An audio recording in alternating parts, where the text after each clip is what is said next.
ตัวนี้แม่นเราจะเบิ่งทางข้างทางข้างก็จะประมาณนี้คือตัวนี้เราเบิ่งมันยังบ่ค่อยงามปานใดพี่น้องเพราะว่าทางหน้ามันยังบ่ใส่ระเบียงถ้าหากว่าเฮาใส่ระเบียงก็คือมันจะงามเนาะ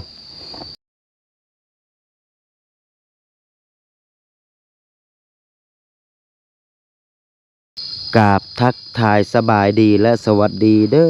อพี่น้องบ่ว่าจะอยู่ในประเทศและต่างประเทศกะขอยินดีต้อนรับเข้าสู่ช่องครูดอยอีกคือเก่าคือเดิมกะเดี๋ยวนี้เนาะครูดอยอยู่ที่บ่อนสร้างบ้านให้กับน้องบัวน้องบีเด็กน้อย2 คนที่ว่าครูดอยไปเจออยู่กองขยะในมื้อนั้นพี่น้อยเนาะเดี๋ยวนี้กำลังจะมีหอมีเฮือนมีบ้านอยู่ก็คือคลิปตัวนี้ต่อจากคลิปมือว่านพี่น้องเนาะเพราะว่ามือว่านครูดอยมารีวิวแต่ว่ามันยังบ่ได้ชัดเจนมันยังบ่ละเอียดปานใดเนื่องจากว่ามือว่านนี่มีฝนตกมีลมมีพายุแห้งก็เลยให้ครูดอยรีวิวบ่ค่อยเต็มปานใดเนาะ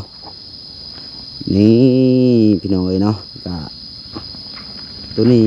จะเป็นบ้านของน้องบัวน้องบี้เนาะซึ่งว่าเมื่อนี้ครูดอยมากก็บ่เจอในสร้างพี่น้องเนาะในสร้างก็น่าจะไปเวียกส่วนตัวเพราะว่าช่วงยามนี้พี่น้องเป็นช่วงที่คือเพิ่นกำลังเฮ็ดให้เฮ็ดหน้าเนาะช่วงยามเวียกยามการเนาะนี่กะบ้านของน้องบัวน้องบี้ก็จะประมาณนี้พี่น้องเนาะก็คือเทคานทอคานเป็นที่เรียบห้อยยังเหลือแต่ดินก็คือครูดอยได้บอกในคลิปเมื่อวานเนาะเพราะว่าถ้าฝนตกมาพี่น้องนี่เดี๋ยวครูดอยจะให้พ่อแม่พี่น้องได้เบิ่งสภาพทางนี่คือบอนเก่าที่ว่าครูดอยทกแฮไว้คือบอนนี่พี่น้องเนาะแต่ว่าแฮตัวนี้หมดแล้วก็ในสร้างเพิ่นก็โจ้เฮ็ดเวียกได้หลายมือเติบเพราะว่าบ่มีแฮคือครูดอยสั่งแฮมาพี่น้องเนาะนี่ให้พ่อแม่พี่น้องได้เบิ่งแต่ห้อยเต็นรถนี่แหละเนาะนี่ก็คือรถเข้ามาทางลุ่มนี่บ่ได้ก็เลยทอกป่าบอนนี่พี่น้องไก่เติบไก่จากบ้านน้องบัวน้องบีเติบพี่น้องเนาะก็คือมันไก่จากเฮือนหรือว่าไก่จากบ้านเวลาในสร้างเพิ่นมาเฮ็ดกะถ้าต้องการเฮต้องการกะมาตักบอนนี่ซึ่งว่ามันจะ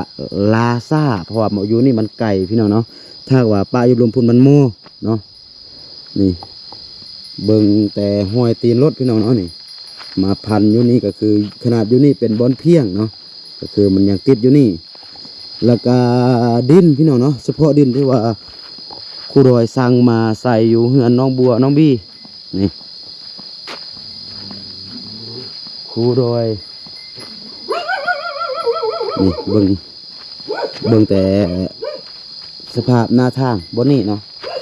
ครูดอยสั่งดินมาเพื่อที่ว่าจะมาใส่เพราะว่าอยากให้ในสร้างเพื่อนเฮ็ดให้มันแล้วไว้นะแต่มันก็ติดปัญหาพี่น้องนี่ตัวนี้เป็นทางเข้าบ้านน้องบัวน้องบี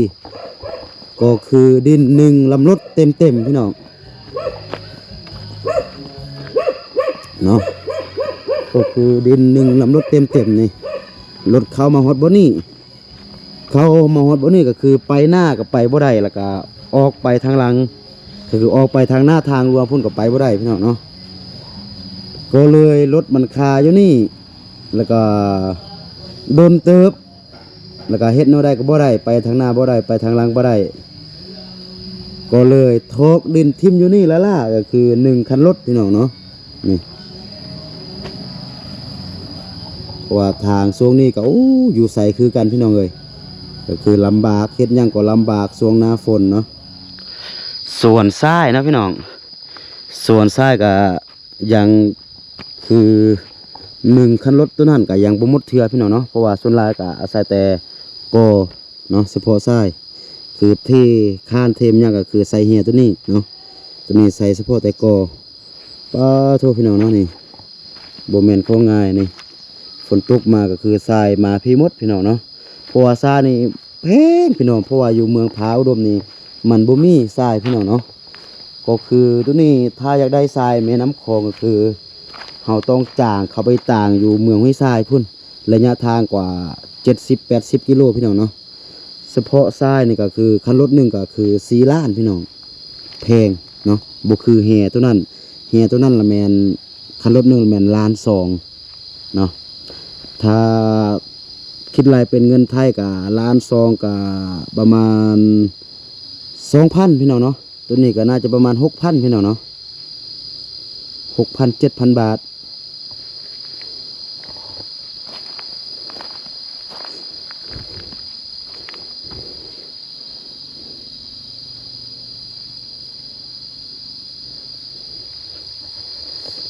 นี่ส่วนดินบล็อกก็ยังมีอยู่ก็บ่ฮู้ว่าสิพอหรือว่าบ่พอเนาะถ้าว่าบ่พอก็คือเฮาค่อยสั่งใหม่เพราะว่าเฮาบ่อยากสั่งมาปะลายพี่น้องเอ้ยเนาะ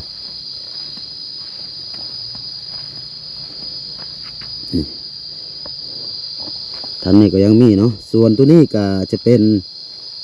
เสาระเบียงพี่น้องเนาะเป็นเสาระเบียงตัวนี้เพราะว่าเขาจะต่อระเบียงออกมาเนี่ยประมาณ2 เมตรเนาะก็คือตัวนี้พี่น้องเนาะในสร้างเพิ่นมาเฮ็ดเฮือนของน้องบัวน้องบีอยู่นี่ก็มีปัญหาหลายเติบที่ว่าพบความยุ่งยาก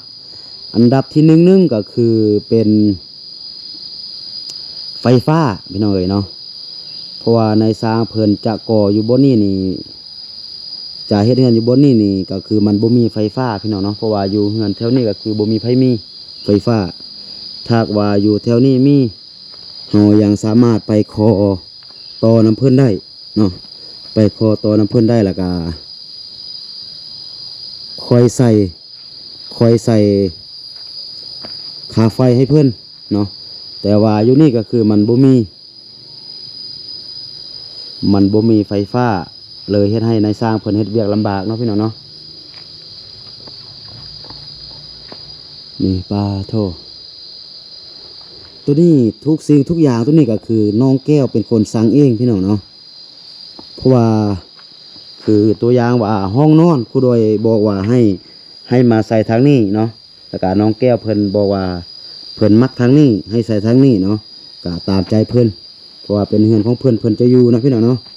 คือถ้าจะให้ดีให้งามนี่ตามครูโดยนี่เบิ่งตามครูโดยคิดนี่ใส่ทางนี้จะดีจะงามแต่ว่าน้องแก้วเพิ่นบ่มักทางนี้เนาะน้องแก้วเพิ่นมักทางนี้ก็ใส่ตามใจเพิ่นเนาะนี่ก็คือคานทุกสิ่งทุกอย่างโถเทละเอียดเนาะคือคานนี่ก็คือใหญ่กริบเลยพี่น้องเนาะ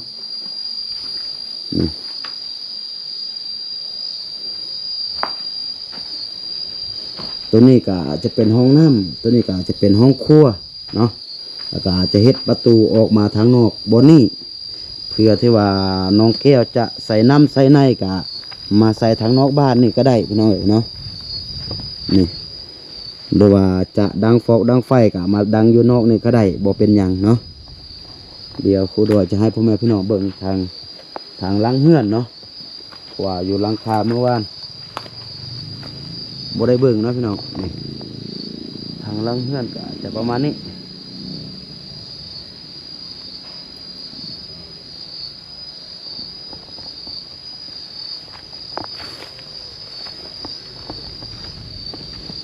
อยู่บนนี่พี่น้องเนาะนี่ยังดีแต่ว่ามันมีน้ำพี่น้องเห็นเนาะนี่ว่าอยู่นี่มีน้องปลาคือเฮาผสมปูนเฮาเฮ็ดมันยังก็คือยังใครที่ว่ามันยังมีน้ำอยู่บนนี่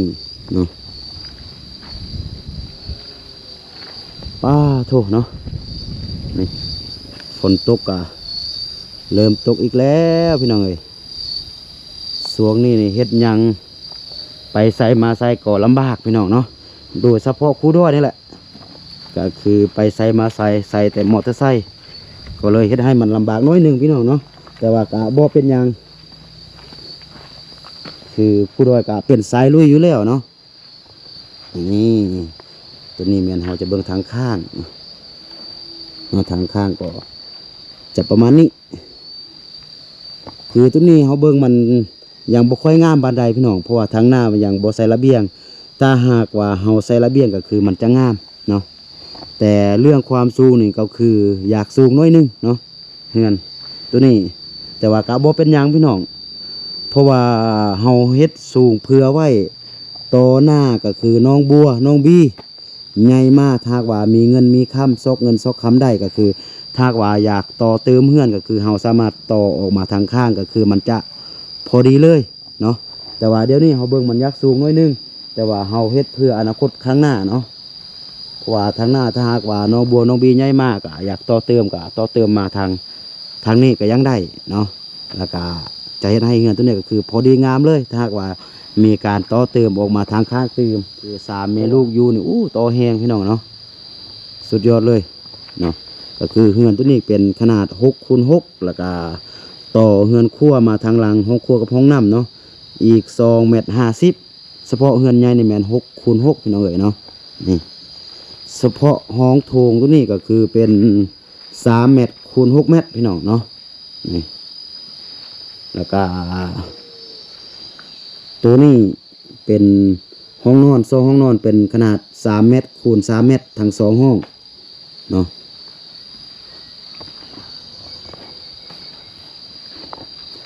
กะบ่ใหญ่บ่น้อยเป็นเฮือนหลังธรรมดาเนาะบ่ใหญ่เกินไปแล้วก็บ่น้อยเกินไปแต่ว่าสำหรับ3แม่ลูกอยู่ก็คือโธ่เฮือนหลังนี้ก็คือเป็นแบบใหญ่ที่สุดเลยเนาะก็จะประมาณนี้พี่น้องเนาะก็อาจจะซาหน่อยนึงพี่น้องเพราะว่าช่วงนี้มันถึกช่วงฝนตกเนาะโอเคก็ถือว่าละเอียดเติบพี่น้องเฉพาะเฮือนของน้องบัวน้องบีเนาะตัวนี้เลยแม่นตามใจคนอยู่พี่น้องเพราะว่าน้องแก้วมาบอกโดยตนเองครูดอยก็บอกกับน้องแก้วเนาะบอกว่าถ้ามักแบบใดครูดอยบอกตัวใดก็คือถ้าบ่มักก็เปลี่ยนแปลงได้เนาะก็คือตัวนั้นห้องนอนครูดอยบอกว่าเฮ็ดทางใต้น้องแก้วก็เปลี่ยนเฮ็ดทางเหนือแบบนี้เนาะแต่ว่ามื้อนี้ก็มาก็บ่เห็นในสร้างพี่น้องเนาะแต่ว่าเมื่อวานนี่ครูดอยมาก็เห็นในสร้างแต่ว่าเพิ่นก็พักเพราะว่าช่วงนี้มันฝนตกแบบนี้พี่น้องเอ้ยเนาะแล้วก็ในสร้างเพิ่นก็ยังคาเวียกทางด้านครอบครัวเพิ่นก็ได้โจ๊ะไปแดนะก็เฮ็ดไปแดแล้วก็มีเวียกทางครอบครัวก็ไปแดนะคอยเฮ็ดคอยไปเพราะว่าเป็นช่วงยามฝนอีกอย่างน้องแก้วก็บ่ทันพี่น้องเมื่อกี้ครูดอยโทรหาน้องแก้วก็ไปตอบแห้งเพิ่นเพราะว่าน้องแก้วนี่ก็ดุมันพี่น้องหลังจาก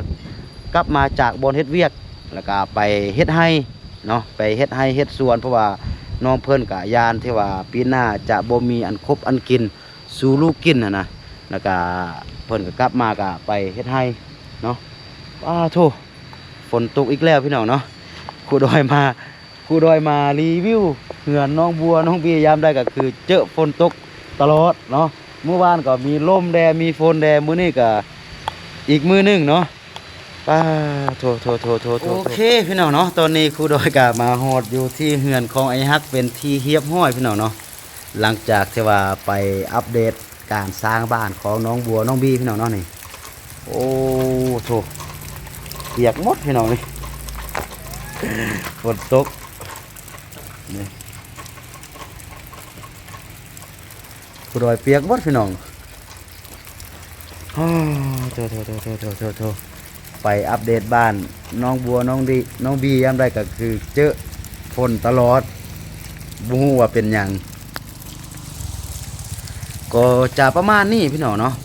เพราะว่าการสร้างบ้านน้องบัวน้องบีนี่ก็อาจจะลาซ่าน้อยหนึ่งอาจจะนานแล้วเนาะครูดอยก็ต้องกราบขอโทษขออภัยกับผู้ใหญ่ใจบุญที่ว่าเป็นคนที่ว่าทรงทืนทรงฮ้อนมาเนาะเพราะว่าคือครูดอยได้ว่าก็คือมันอยากลาซาน้อยหนึงเพราะว่าช่วงนี้เป็นช่วงหน้าฝนก็คือช่วงนี้นี่อยู่ฝั่งลาวนี่ฝนตกทุกมื้อพี่น้องเกือบจะฮอด2 อาทิตย์แล้วบ่ฮู้ว่า อีกจักมือมันจึงจะมีแดดนะเพราะว่านายสร้างเพิ่นท่านายสร้างเพิ่นมาเฮ็ดกะถือฝนแบบนี้กะลำบากเนาะโดยเฉพาะก็คือเดี๋ยวนี้เฮาทาให้มันมีแดดประมาณ2-3วันหรือว่า2-3มื้อเฮาจึงจะสั่งเอาดินมาถมในเฮือนใหม่เพราะว่าถ้าฝนยังตกแบบนี้ทุกๆมื้อก็คือรถตางดินก็คือบ่สามารถที่ว่าจะเอาดินมาใส่อยู่เฮือนน้องบัวน้องบีได้หากว่าบ่มีดินก็คือเฮือนมันจะบ่แล้วพี่น้องเนาะก็ตามผู้รอยเบิงอยู่บนหันก็น่าจะประมาณ 3-4 คันรถก็น่าจะเต็มอยู่เพราะว่าคานมันสูงเนาะก็สิ่งเดียวที่ว่าเฮาเฮ็ดได้ก็คือล้อท่าพี่น้องเนาะก็คือทุกสิ่งทุกอย่างก็เริ่มโอเคเนาะก็ตอนนี้เฮายังบ่ฮู้ว่ามันจะออกมาในรูปแบบใดเนาะแต่ว่าผู้รอยเบิงก็น่าจะงามอยู่เฉพาะเฮือนน้องบัวน้องบีเนาะตามผู้รอยเบิงทาเฮ็ดเรียบร้อยก็คือสำเร็จรูปก็น่าจะโอเคน่าจะงามอยู่พี่น้องเนาะตามรูปทรงตามก็คือในสร้างเพิ่นเฮ็ดเดี๋ยวนี้ก็คือมันยังบ่ทันแล้วเทื่อเนาะก็จะประมาณนี้พี่น้องเนาะแล้วก็ไปพบกันในคลิปต่อไปเนาะก็อีกมือหนึ่งสองมือผู้ดอยก็จะมาอัปเดตให้กับบรรดาพ่อแม่พี่น้องได้เบิ่งเทื่อนึงถ้าเจอกลางทางโอ้โธ่บ่ให้ว่าเลยพี่น้องเพอได้นอนอยู่กลางทางเพราะว่าทางมันจะมืดแล้วก็มันจะไปบ่ได้เนาะโอเคสำหรับคลิปนี้ก็จะประมาณนี้เนาะสุดท้ายครูดอยก็ต้องกราบขอบอกขอบใจเนาะผู้ใหญ่ใจบุญชื่อว่าพี่ทนที่ว่าอยู่ทางสหรัฐอเมริกาเพิ่นเป็นเจ้าของที่ว่าจะเฮ็ดบ้านให้กับน้องบัวน้องบี้เนาะก็ขอให้พี่เพิ่นกับครอบครัวจงอยู่ดีมีแห้งอยู่ดีมีสุขร่ำรวยทางสุขภาพแล้วก็ร่ำรวยทางเงินคำคิดสิ่งใดปรารถนาสิ่งใดก็ขอให้สมดังใจปรารถนาเนาะสาธุพี่น้องเอ๋ยเนาะ